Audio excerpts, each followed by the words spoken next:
Ama, hindi nakapagpigil, pumatol sa anak.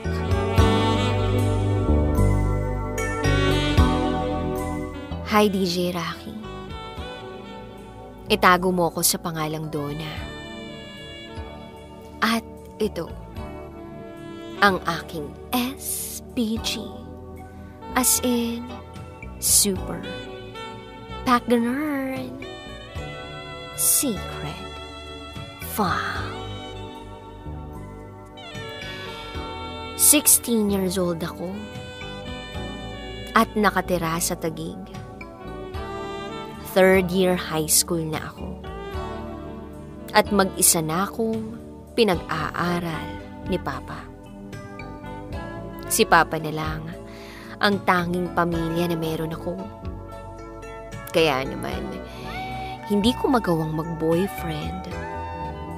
Sa madaling sabi, wala pa akong karanasan. Pero nagbago ang lahat. Isang gabi. Nag-aayos na ako ng mesa para kumain. Bigla na lang dumating si Papa. Lasing na lasing. Tapos, panay ang tingin niya sa akin. At napapa, iling-iling. Saka ako lang naalala na nakapantulog na ako. Isang see-through na bestida ang suot ko. Kaya naman, nakikita ang lahat ng itinatago ko. Liban na lang sa baba. Hinainan ko si Papa. Pa, kain ka na, sabi ko. Patay mali siya lang ako. At sumabay pa akong kumain sa kanya. Panay pa rin ang titig niya sa akin.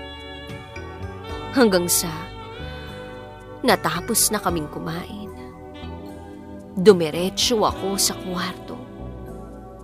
Hindi ko pala nailak ang pinto. Tuloy-tuloy na pumasok si Papa. Tinitigan niya akong mabuti. Hinawakan niya ako sa mga balikat. At saka ako hinagi sa kama. Pinadapa niya ako.